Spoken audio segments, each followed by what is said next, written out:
I grew up in a Christian home. We were very active in church.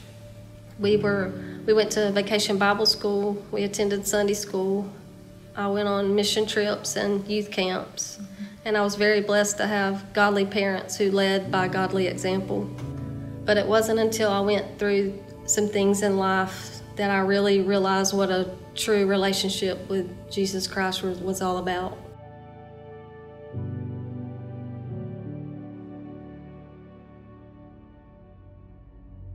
When I was 18 years old, I started hanging around with the wrong crowd.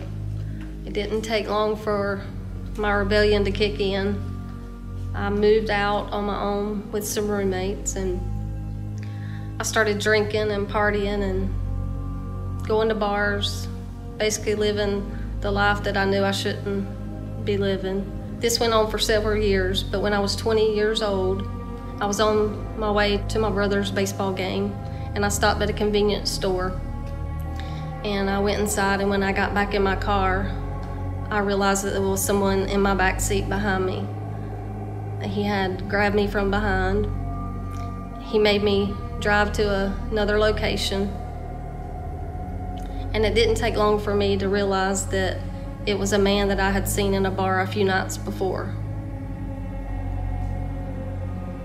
That night, he choked me, beat me, and raped me, and then took off running. After this happened, I didn't want to deal with the feelings I felt. I basically shut down emotionally and internalized everything that I felt. 3 years later, I got married, and we had 3 children. With my youngest daughter, I had to have an emergency C-section. I was prescribed pain pills. Although at first I had a legitimate reason for taking the pills, it didn't take long for it to turn into an addiction that spun out of control. I would lie, cheat, steal, do whatever it took to feed my addiction. When I was on the pain pills, it felt like it numbed the pain from my past, or at least I thought so at the time. My addiction lasted for 5 years, and after my marriage of 10 years ended and I lost custody to my 3 children, I knew I needed help. In 2010, I entered a faith-based Christian recovery home for ladies. When I first went in, I was not really happy to be there and be away from my family and my children for a year, but I knew that it was going to take that to get help, and for me to get better, I had to work on myself. And I had to deal with the anger and the resentment and the unforgiveness and all the things that I avoided in the past. It didn't take long for me to realize that there was hope for me. During this time, I learned how to have a real relationship with Jesus Christ. I learned what it means to be in His Word and to journal and really have a relationship with Him. I leaned on the staff to help me and lead me and guide me. My family never gave up on me. They always supported me. As I grew in my relationship with Jesus Christ, I learned to depend on Him more and more, and I learned that depending on Him was the most important thing. Because of God's grace and mercy, I am an overcomer.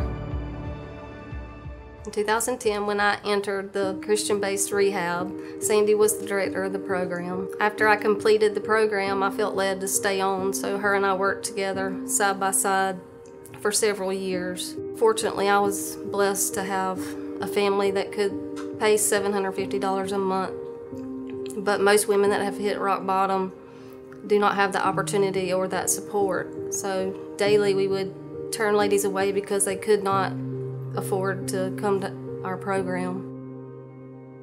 There was a girl that I grew up with all through our childhood, and there were several weeks that I talked to her, and she was wanting to come to the program and could not afford it. Her family could not afford it, and I remember the day in October 2012 when I got the phone call that she had died in the Lowndes County Jail. Sandy and I would discuss how difficult it was to turn those ladies away, and when I got that phone call, that's when I went to her and I was like, we've got to do something. And so in 2013 we left the ministry we were working at with dreams and hopes of opening a ministry for ladies. Unfortunately, because of Sandy's alcohol addiction, she passed away in 2014, and really my dreams of opening a ministry ended right there. You know, I still wanted to do it, but when it's you by yourself, it feels like it's not possible. I had been going to church and attending church and sitting on a pew for so many years that I was feeling like restless, like I should be doing something more for Christ. And on Facebook, I saw a friend posting about going to the jail and people getting saved, women getting saved, being baptized. I was so curious. And so I joined her, and I'll never forget when I went into the jail and we walked down the long hallway to the cell blocks and the doors opened. And I feel bad saying this now, but I think I thought I was gonna see a bunch of scary women with tattoos, like with the word hate on their forehead, and they were gonna be wearing dog collars and just, scary women. And instead I saw girls that looked like they should be in college, and I saw grandmothers, and I saw women my age who should be in the prime of their life, and my heart just broke. And although I could not identify with being like physically locked up in my life because of the sin in my past, I knew what it was like to be locked up and chained up in those chains of sin. So those were my sisters. When I went in, they were my sisters, and I loved them from the first moment I met them. And my heart broke when a woman would leave and come back to the jail 3 months later, and she would be there again. I began to talk with these women and hear them say, if we could just have a place to go, so that we don't have to go back to the neighborhood where our drug friends are, we don't have to go back to the same house, if we don't have to go back to the same traps, we feel like we can be free, but there's, where do we go? And so I told my friend, well, I'm sure there's lots of places in Valdosta. Let's Google that, let's make a list, and then we'll give them this list every Sunday when we go in this list. And that's when I first discovered we're very limited in this area for any kind of faith-based recovery place for women suffering from addiction. In 2016, I went to our church ladies retreat. Donna was leading worship and talking about the ladies in the jail. I remember telling the women, I can look at all of you right now and I can see all of you in orange jumpsuits, or actually gray, they're boring gray. And you all just look like a group of women in the jail. So let's just worship like we do in the jail. At that moment, I felt the Holy Spirit telling me that I had to go to her and talk to her.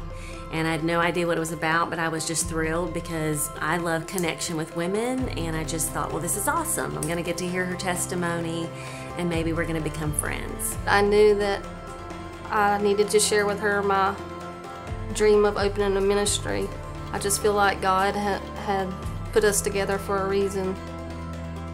The night we went out to eat, and she began to share her story and just how she felt like the dream for this recovery house was over. And as soon as she was talking about that and saying all that, I just knew that this was what God had been building in me, this hunger, this need to find a place for these women to go. And here's a lady looking at me saying, we started this process, I want to finish this process because this is what God's calling us to.